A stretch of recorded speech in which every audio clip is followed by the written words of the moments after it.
vou reciclar esse relógio despertador que quebrou, caiu, quebrou, não funciona mais.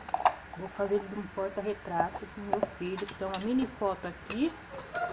E eu desmanchei tudo, tirei todas as peças. Agora eu vou montar novamente.